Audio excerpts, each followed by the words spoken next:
What's going on, guys? Jacob over here. So this video is going to be a little bit different from videos I've done in the past in terms of what we're talking about.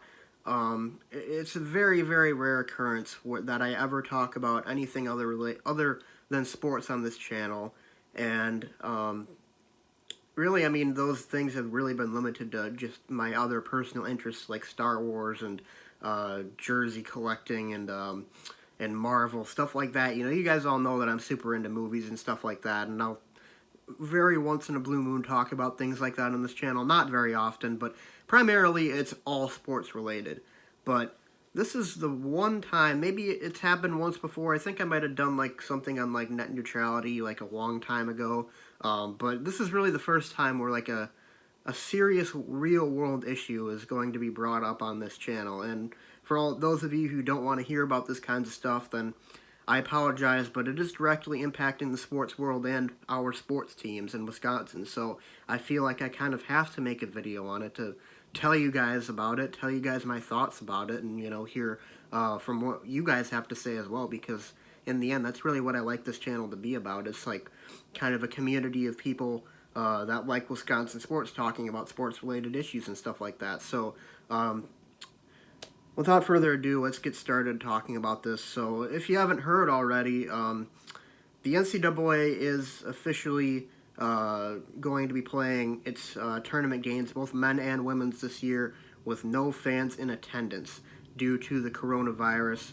And I'm assuming it's because they just recently classified it as a world pandemic. I'm not sure if it was the World Health Organization that did that or if it's the CDC. I can't remember, but I did see that it was now officially classified as a pandemic. And I'm not exactly sure how many of those we've had in the time that those organizations have existed, but I'm sure it's not been that many. So this is pretty wild. I have never seen anything like this, to the point where it's been like actually, halting sporting events, having no fans in attendance, trying to limit the amount of public gatherings. I've really never seen it before. And I've talked to, my parents and people who have lived a long time, a long time before me, who've been watching sports a long time before me. They've never seen anything like it. I mean, it's really, really crazy. And, I'm certainly disappointed by the fact that they have to do this, but I would not say that I am, against it. I know there are some people out there who think, well, why are you making a big deal about it? It's only a 4% mortality rate. But if you look at it, I mean, it's like 4% mortality rate is still a pretty high mortality rate for a disease. And, if you can limit the amount of people at risk to the greatest of your ability, then I don't really see a problem with it, because these are people's livelihoods we have at stake here. Like, if someone like me were to contract the coronavirus, I probably would be all right, but if I were to pass that along to someone at a sporting event who might be a little bit older than me, who might have a weaker immune system, I could be passing them, something that could kill them. And as much as it hurts and it's painful and it sucks that we might not have sporting events with fans at them, including the NBA. I heard that they were either considering putting the league on hold or playing games with no fans, just like the NCAA. As much as it's going to suck if that happens, if you can save as many lives as possible, then by all means, This is sports we're talking about. It's not real world. It's not real life. I mean, at the end of the day, a sporting event is over. You go back to your regular lives. You go back home, the athletes go back home, the fans go back home, the world keeps on churning, the sun comes up every day, But, I mean, when people start contracting this illness and, dying from it, then you have to take the precautions necessary. And I really wish it weren't that way, especially, with the Milwaukee Bucks and how good the Bucks are this year. It's really going to suck if they have to play games without fans, but I understand it. I really do. And, I mean, it just sucks because the Bucks played all year trying to work for that one seed, trying to get that home court advantage, all for it to probably not even matter in the end if the NBA decides to play games without any fans. But, like I said, sports is secondary, and it should be secondary. I mean, this is actual death and disease we're talking about, not just some silly game.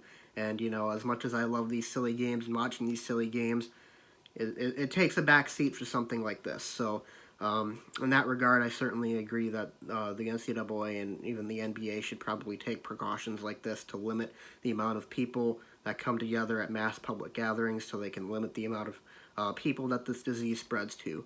But you know, like I said, I've never seen anything like this. I mean, even just like a couple of weeks ago, this didn't even cross my mind, canceling games, or not canceling games, but having games with like nobody in attendance or anything like that. That didn't even cross my mind a couple of weeks ago. And then just the past couple of days, it's really kind of just exploded into this huge thing. And yeah, I understand for sure it's a rapidly spreading disease, and you want to be able to limit the amount of people who get it as quickly as possible. You don't want this to turn into something huge where like half the United States is infected and then millions of people end up dying because of it. Because that could end up being, a possibility if this thing actually, got a full head of steam. And let me take this time. I know that I have somewhat of a platform, not a huge platform, but I do have on this channel about close to 8,000 subscribers now. Please, dear God, wash your hands after you go to the bathroom or something like that, or even just in general. You're just feeling, oh, my hands kind of feel a little dirty. I'm just going to go wash them, or before you eat or something like that. Just wash your hands. Please wash your hands. Don't go out there and buy everything off the shelves at Costco, buy all the toilet paper, all the hand sanitizer, whatever. Just wash your hands. That's probably the best way you're going to keep yourself safe from this, by just washing your hands. Because, I mean, that's a lot of people get sick because they simply they never wash their hands. And I try to wash my hands as much as possible, but I just really want you to guys, if you're watching this video and you don't wash your hands that often, start washing them, because that could really help you out in this in this climate right now with how this disease is spreading. So once again, guys, that's really all I have to say in this video, though. I mean, I don't really make videos like this. I really don't, and it's kind of strange to make it, and it's going to be really weird.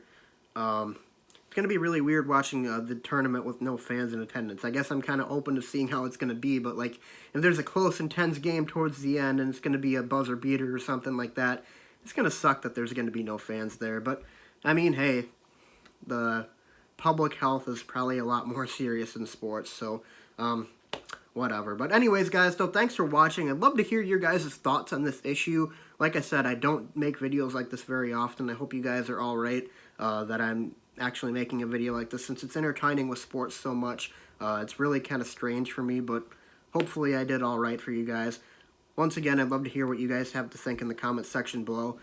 Anyways, guys, thanks for watching. Be sure to leave a like and subscribe. Follow me on Twitter, @Sports41512, and on Instagram username Jacob_Ober, and I'll see you guys next time.